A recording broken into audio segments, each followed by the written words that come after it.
Hello student, welcome to our YouTube channel commerce efficiency.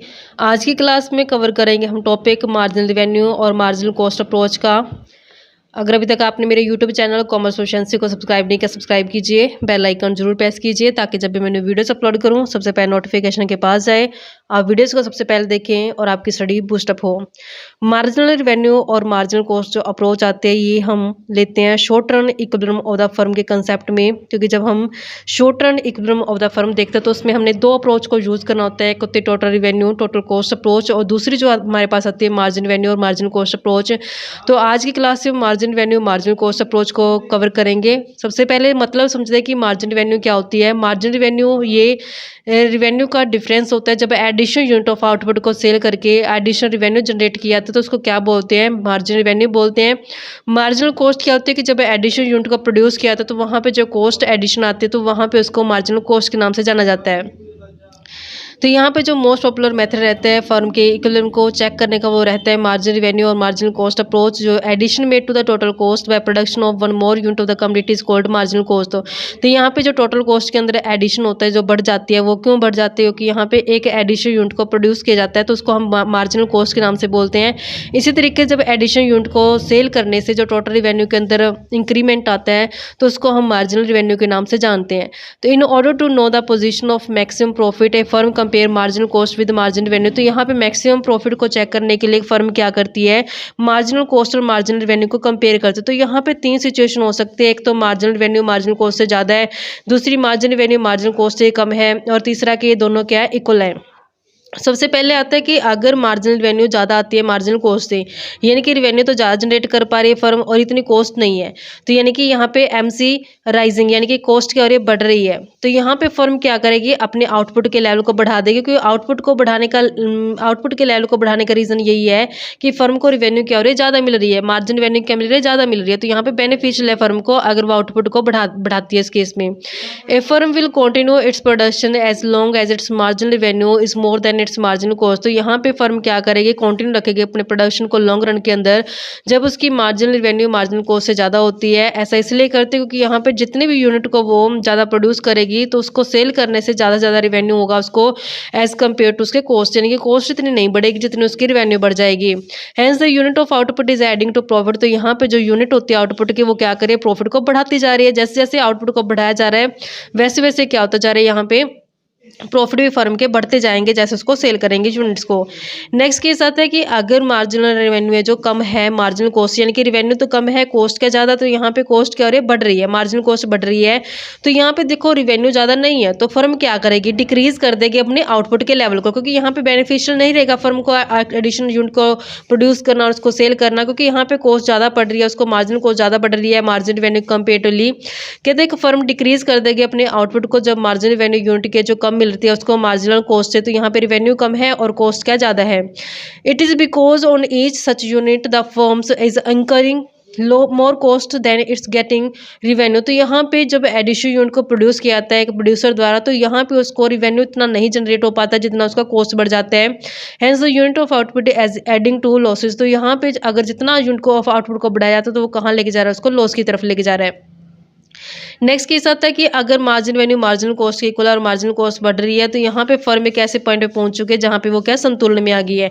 चाहे यहाँ पे आउटपुट को बढ़ाए या कम करे तो दोनों क्या है, यहाँ पे रेवेन्यू और कॉस्ट इक्वल है, margin revenue marginal cost equal है, तो यहाँ पे कोई फर्क नहीं पड़ने वाला चाहे आउटपुट को बढ़ाया जाए चाहे आउटपुट को कम किया जाए। तो एक फर्म जो होती है वो मैक्सिमाइज लेती है प्रॉफिट को और मिनिमाइज लेती है लॉसेज को जब वो इस पॉइंट के ऊपर आकर के प्रोड्यूस करती है जहाँ पे मार्जिन रेवेन्यू इक्वल आते हैं मार्जिनल कॉस्ट के। A firm would not like to make any change in its production. तो यहाँ पे फर्म अपने आउटपुट के लेवल को चेंज करना पसंद नहीं करेगी जब उसकी मार्जिन रेवेन्यू इक्वल आ जाती है मार्जिनल कॉस्ट के।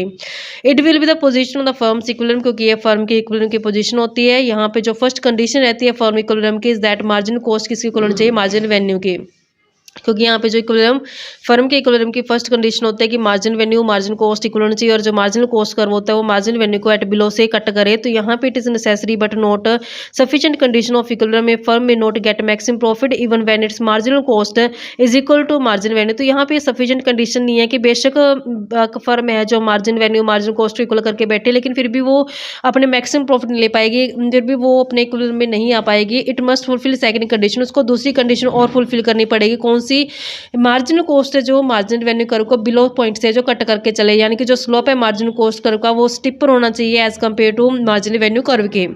According to marginal analysis a firm would therefore be in equilibrium when the following two conditions are fulfilled. तो यहाँ पे एक फर्म इक्विलिब्रियम में तब होगी जब वो दो कंडीशन को फुलफिल कर देगी। फर्स्ट कंडीशन आती है कि MCMR के इक्वल होना चाहिए, ये फर्स्ट कंडीशन है जो जरूरी भी है फुलफिल करना। दूसरी कंडीशन आती है कि जो मार्जिन कॉस्ट कर्व है वो इंटरसेक्ट करे मार्जिन रेवेन्यू को बिलो से, यानी कि बिलो पॉइंट से जो मार्जिन कॉस्ट कर्व कट करके जाएगा जब मार्जिन रेवेन्यू को। तो ये सेकंड कंडीशन है जो सफिशिएंट और सेकंड कंडीशन होती है जो इक्विलिब्रियम को डिनोट करती है, जहाँ पे MC MR इक्वल होते हैं और MC मस्ट भी पॉजिटिव स्लोप होता है। In short we can sum up that margin cost is equal to margin revenue is a necessity. तो यहाँ पे अगर इसका सम अप करके देखें तो यहाँ पे पहली जो कंडीशन है इक्विलिब्रियम की वो तो कंप्लीट होनी जरूरी है, पूरी होनी जरूरी है, जिसका मतलब क्या है कि मार्जिन कॉस्ट और मार्जिन रेवेन्यू एक दूसरे के इक्वल हों। और first order condition of profit maximisation, ये फर्स्ट कंडीशन है जिसमें प्रॉफिट मैक्सिमाइजेशन के लिए डिटरमाइन की गई है। That the second order condition, जो दूसरी कंडीशन रखी गई है वो ये है कि जहाँ पे MCMR के इक्वल होता है, जो MC है वो पॉजिटिव स्लोप रखे। The two condition together are necessary and sufficient to for profit maximisation. तो ये दो कंडीशन जरूरी होती हैं जो प्रॉफिट मैक्सिमाइजेशन के लिए सफिशिएंट भी होती हैं और जरूरी भी होती हैं। तो यहाँ पे इन दोनों ही कंडीशन को पूरा करने के लिए हम डिटरमाइन करते हैं एक एग्जाम्पल और एक डायग्राम की हेल्प से इसको समझते हैं। डायग्राम ड्रॉ करते हैं। तो यहाँ पे हमने लेके चलने हैं OY एक्सिस, यहाँ पे हम लेके चलते हैं OX एक्सिस को। ये हमारे पास OX एक्सिस है जहाँ पे हम दिखाएंगे आउटपुट को। ये OY एक्सिस है जहाँ पे हम लेके चलेंगे रिवेन्यू और कॉस्ट दोनों को, रिवेन्यू और कॉस्ट को। अभी यहाँ पे जो परफेक्ट कंपटीशन होता है उसमें क्या होता है कि जो मार्जिनल रेवेन्यू और जो एवरेज रेवेन्यू और मार्जिन रेवेन्यू दोनों के रहते हैं इक्वल रहती हैं। तो यहाँ पे जो ये प्राइस है ये डिटरमाइन किया जाता है इंडस्ट्री द्वारा। इसी प्राइस के ऊपर फर्मों को क्या करना पड़ता है, सेल करना पड़ता है अपने लेवल ऑफ आउटपुट को। तो ये प्राइस क्या फिक्स है। तो यहाँ पे जो एवरेज रेवेन्यू होता है और जो मार्जिन रेवेन्यू होता है दोनों क्या रहते हैं, इक्वल रहते हैं इस पॉइंट पे। तो अब यहाँ पे हमने बताना है किस चीज़ की कंडीशन को, प्रॉफिट मैक्सिमाइजेशन की कंडीशन को, कि कहाँ पे फर्म इक्विलिब्रियम में है और प्रॉफिट को मैक्सिमम ले पा रही है। तो यहाँ पे हमने मार्जिनल रेवेन्यू कर्व बना दिया, मार्जिनल कॉस्ट कर्व बनाते हैं। तो मार्जिनल कॉस्ट कर्व क्या होता है कि पहले डाउन जाती है मार्जिनल कॉस्ट, फिर धीरे धीरे क्या होती है डाउनवर्ड जा करके फिर अपवर्ड होनी शुरू हो जाती है। तो ये हमारे पास मार्जिनल कॉस्ट कर्व है।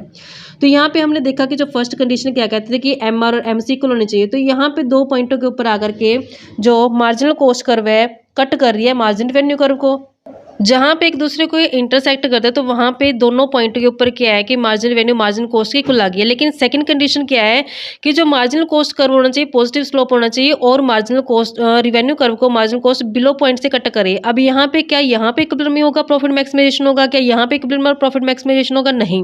कहाँ पे होगा, जहाँ पे दोनों कंडीशन जो सेटिस्फाई होंगी, वो दो कंडीशन है यहाँ पे सेटिस्फाई होती हैं। पहले तो ये कि जो हमारे पास ये MR है और ये MC है, इस पॉइंट पे दोनों इक्वल हैं। और दूसरा कि जो ये MC कर्व है वो MR को क्या करे, बिलो पॉइंट से कट करे। तो यहाँ पे फर्म क्या आ जाएगी, इक्विलिब्रियम पॉइंट पे आ जाएगी, जहाँ पे प्रॉफिट क्या होगा, मैक्सिमम प्रॉफिट ले रही होगी एक फर्म है जो।